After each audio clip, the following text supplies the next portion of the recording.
Եվրատեսիլում գրանցած արդյունքից հետո Պարգն ու կինն անհանժամանել են հայրենիք։ Հայաստանում նրանց մեծ ջերմությամբ ու ոգևորությամբ դիմավորել են Պարգի ընկերները, այդ թվում նաև Արսեն Գրիգորյանն ու երգչուհի Բրյունետը։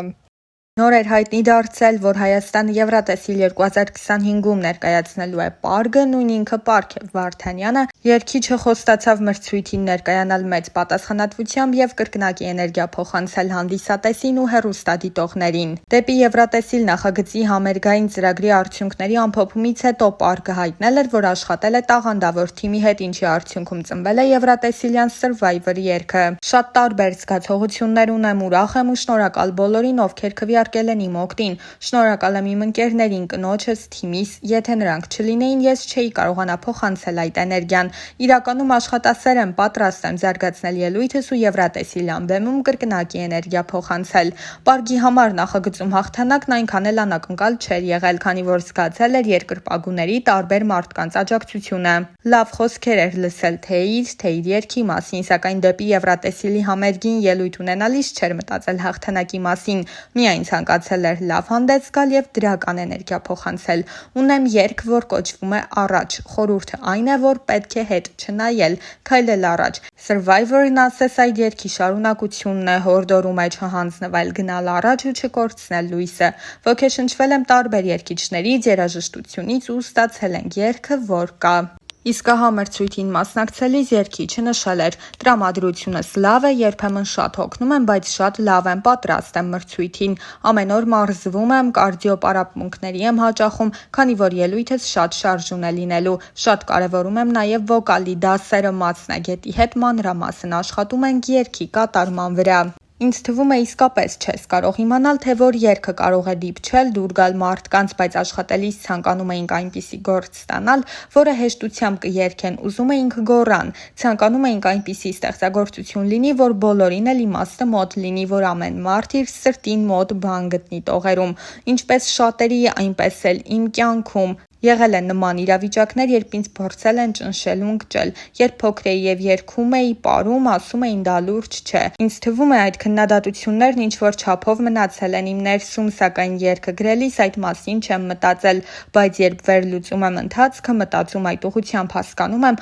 որ այդ ամենը նպաստել է երգի ստեղծման ու արտացոլվել է երգում։ Երբեք պետք չէ հանձնվել, պետք չէ լսել մարդկանց, որոնք փորձում են քեզ կոտրել, ասել, որ չես կարող այս կամ այն անել, որ երգել կամ պարելը քեզ համար չեն եւ այլն։ Ինձ միշտ աջակցել են ծնողներս, նրանք ինձ սատարեցին, երբ ընդունվեցի Վոլգոգրադի թատրոնի եւ կինոյի պետական ինստիտուտ։ Այդ աջակցությունն ինձ շատ է օգնել եւ երբեք չեմ մտածել այլ մասնագիտություն ընտրելու մասին։ Ծնողներս ասում են՝ արա այնպես, ինչպես զգում ես, կինս եւս իմ կողքին է, իմ թիմը, ընկերները, երաժիշտները, ինչն ինձ թևեր է տալիս։ Մինչ օրս չեմ կարողանում միանշանակ ասել, թե երաժշտական ինչ ժանրում եմ ստեղծագործում, փորձում եմ համադրել հայկական մեղեդիները R&B, հիփ-հոփի հետ, դեռ որոնումների, փնտրտուքների մեջ եմ, ցանկանում եմ հենց իմ երաժշտությունը, իմ երաժշտության ձայնը գտնել։ Երաժշտությունն առաջին տեղում է, բայց շատ կցանկանամ նկարահանվել կինոնկարում, աշխատել թատրոնում։ Գիտեմ, որ դա մեկ այլ ճանապարհ է, լի դժվարություններով։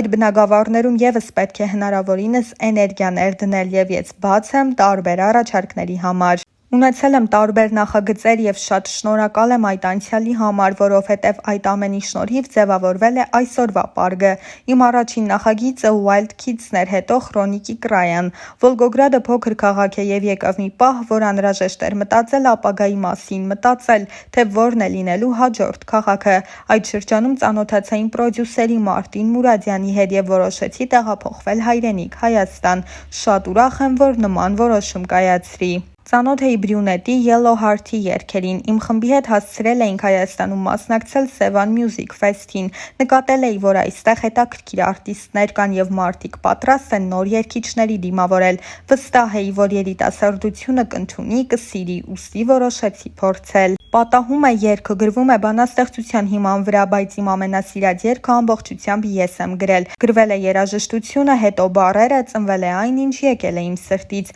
Խոսքը քո մոտ երգի մասին է, այն իմ ամենասիրած ստեղծագործություններից է, իմ կյանքի մասին է, այն է, ինչ զգացել եմ, երգն ամբողջությամբ իմ սրտից է ծնվել։ Չեն խնդրում, բայց իմ կնոջ համար պատրաստ եմ և կրակ դառնալ, և կաթիլ, ամեն ինչ անել, որ մեր կյանքում ամեն բան լավ լինի։ Արտերկրում մարդիկ շատ ջերմ էին, շատ ուրախ ենք Ամստերդամում և Մադրիդում կայացած համերգների համար մեզ շատ լավ ընդունեցին, ելույթները լավ անցան, շատ հարցազրույցներ տվեցի, հետաքրքիր ծանոթություններ եղան, նաև մասնակիցների հետ մտերմացանք, համատեղ կառչոլովանքներ ենք նկարահանել։ Ավստրալիայի ներկայացուցչի հետ եմ շատ ընկերացել, նրան անվանում եմ մեծ եղբայր, ամեն բան լավ էր կազմակերպված։ Շատ կցանկանամ հաղթանակ բերել իմ երկրին, դա մեծ նշանակություն կունենա և ինձ և Հայաստանի համար, բայց շատ կարևոր է մաքսիմալ լավ ներկայանալ, որպեսզի ելույթիս տեսագրությունը նայելիս չասեմ այս հատվածում կարող էի այլ կերպ ներկայանալ և այլն։ Կուզեմ հնարավորինս էներգիայով լի ելույթ լինի, որպեսզի հանդիսատեսը գոհ մնա։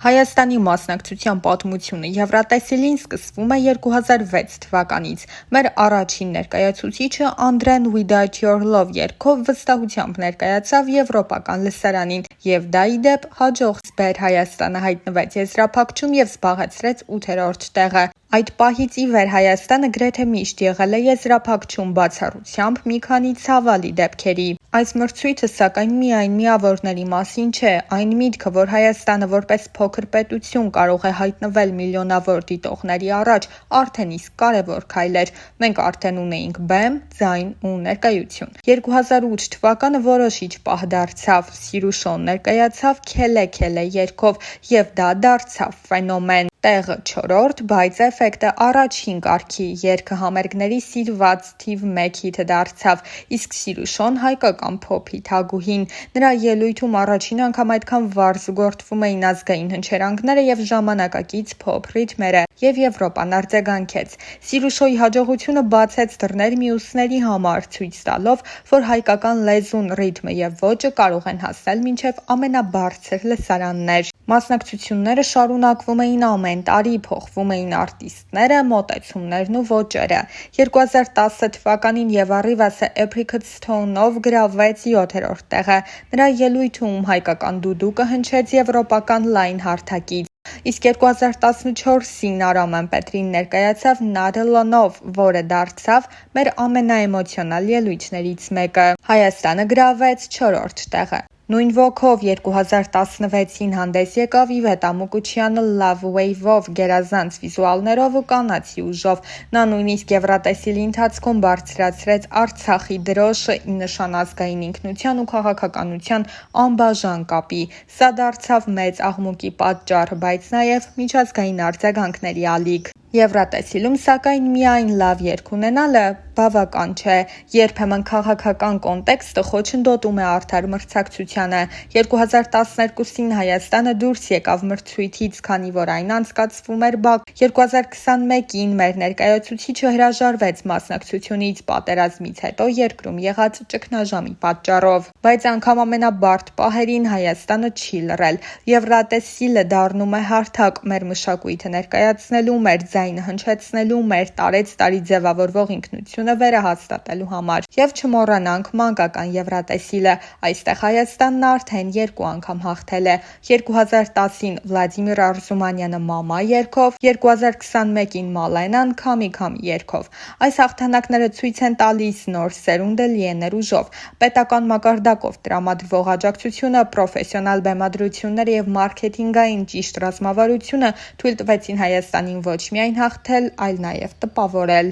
2022-24 թվականներին Հայաստանը շարունակեց ներկայանալ ուժեղ ելույթներով։ Ռոզալինը, Բրյունետը և վերջապես Լադան Իվան ներկայացրին Հայաստանը տարբեր ոճերով։ Ռոզալինի Սնեփը չհասավ բարձր արդյունքի մրցույթում, բայց հետո դարձավ միջազգային հիթ, միլիոնավոր լսումներ ստանալով Spotify-ում։ Բրյունետը ոճային մինիմալիստական բեմադրությամբ գրավեց թե հանդիսատեսի, թե քննադատների ուշադրությունը։ Նա խոսում էր «պատրաստ չեմ» բարձր ճնշումների ու զգացմունքային անկումների մասին, և այս անկեղծությունը դարձավ նրա ուժը։ Լադա Նիվան, որը ներկայացնում էր հայ-ֆրանսիական էթնո ֆոլք ձայնը, բերեց ուրախություն ծափեր, բայց ոչ բարձր միավորն էր։ Սակայն իրենց երաժշտական ազատությունը ու բեմական ուրախությունը նորից հիշեցրին, որ Եվրատեսիլը միայն մրցույթ չէ, այն նաև տոն է։ Եվրատեսիլը հայերի համար վաղուց արդեն դարձել է ավելին, քան պարզապես երաժշտական մրցույթ։ Այն դարձել է միջոց ներկայանալու սեփական պատմությունը պատմելու, նույնիսկ կռվելու հիշողության, ինքնության,